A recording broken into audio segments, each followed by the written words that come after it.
Hello guys, Assalamualaikum. Baru-baru ni kan, aku ada thrifting ataupun beli barang second iaitu kamera. Okay? Dan dalam video ni aku just nak bagi mungkin kita sembang santai. Kenapa aku suka beli barang yang second hand. Terutama sekali barang-barang yang mungkin agak mahal sikit lah. Contoh macam lens, kamera ni, okay? Dan mungkin ada aksesori sikit. Okay? So, aku pun banyak kali sudah beli barang-barang yang second hand ni guys. Tapi ada tips yang korang kena buat kalau nak beli barang yang second hand. Lagi-lagi barang-barang yang mahal. Okay, aku baru beli Sony ZV-E10 Mark II ni. Tapi aku dapat harga yang below market. Kalau baru tu dah mungkin aku jimat 1,000 lebih jugalah. Dapat ni. Tapi kau dapat lens yang harga mahal guys. Okay. Aku beli daripada someone yang post dekat Facebook, okay, Marketplace. Ni dia punya kotak. Ni lens Viltrox 13mm dan kualiti lens ni memang padu guys. And then ada lagi aku tengok orang post nak jual rig. Aku pun beli. Jimat separuh daripada harga guys.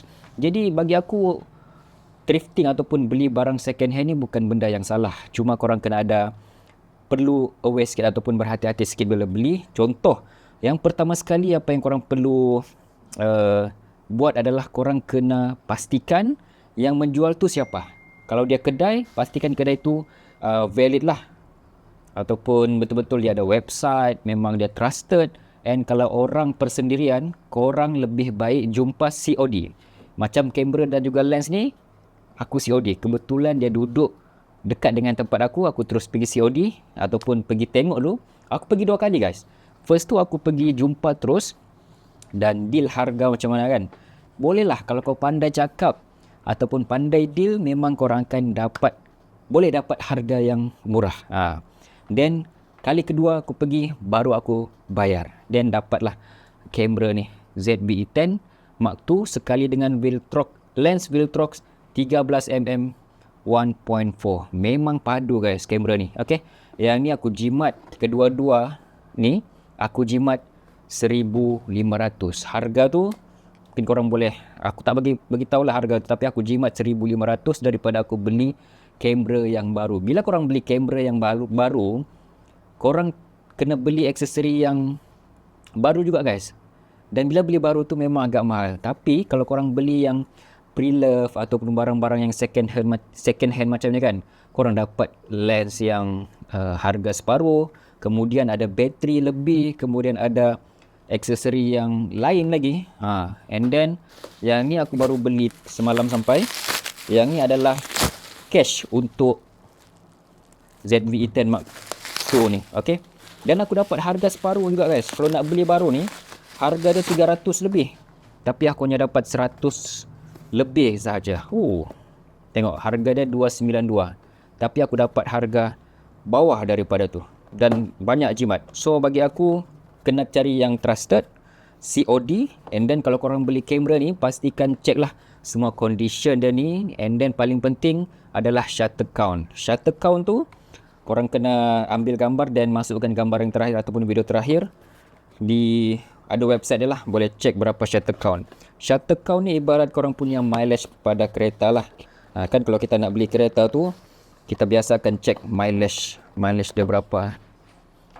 Sama juga kamera. Korang kena check lah dia punya shutter count tu. Okay. Yang ni small rig untuk cash. Kemudian kena pandai bercakap. Kalau dia tawar harga contoh 1,000, korang try lagi lah deal. Kalau boleh dapat mungkin 700. Ni small rig aku baru unboxing. Macam baru guys. Siap semua lengkap dia punya surat-surat. Tapi dapat harga separuh. Nice. Thank you siapa yang ni aku jumpa juga di grup Facebook kamera lah, ZV-E10. Nice. Aku suka dengan kualiti small rig ni sebab dia memang rugged dan juga kualiti guys. So far condition dia baru. Tapi dapat harga second hand. So memang tak jadi kesalahan pun kalau korang beli barang-barang yang second hand kan. So nanti grip ni aku akan letak pada kamera ni guys. Jadi thrifting, betul ke thrifting ataupun beli barang yang pre-love second hand ni, bagi aku puas hati, tapi korang kena pandai lah pilih, sebab ramai juga yang beli barang second hand kena scam. Itu yang bahaya. Contoh macam aku punya smartphone kan, ini smartphone pertama aku yang beli baru di Apple. Yang lain aku beli yang refurbish, beli yang second hand, tapi masih bagus. So bagi aku suka dengan beli barang second hand dulu. Antara tempat yang aku recommend lah untuk korang cari barang-barang second hand ni kan adalah Facebook Marketplace, Carousel, Mudah.my, dan kalau ada kawan-kawan. And then barang-barang second hand ni sekarang ni kan banyak ataupun ramai affiliate yang buat review. Banyak affiliator, content creator yang buat affiliate kan. So geng-geng affiliate ni guys, diorang ada banyak barang yang diorang tak pakai. Maksudnya diorang dah review barang ni, diorang simpan.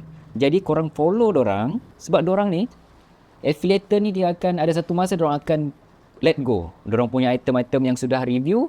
So ibarat unit review lah, masih baru tapi sudah buka kotak. Itu pun salah satu tips kalau nak beli barang yang second hand. Okay, so aku nak pasang dulu kita punya small rig ni. Oh nice, hujan dah pula sini. Okay guys, aku rasa pendek sahaja video kali ini. Mungkin apa pendapat korang tentang beli barang second hand? Korang boleh komen tips yang korang ada sendiri. Boleh komen supaya lebih ramai lagi yang tahu macam mana tips nak beli barang second hand, dan apa barang second hand yang korang sudah beli dan rasa berbaloi. Komen di bawah guys. Assalamualaikum, bye bye.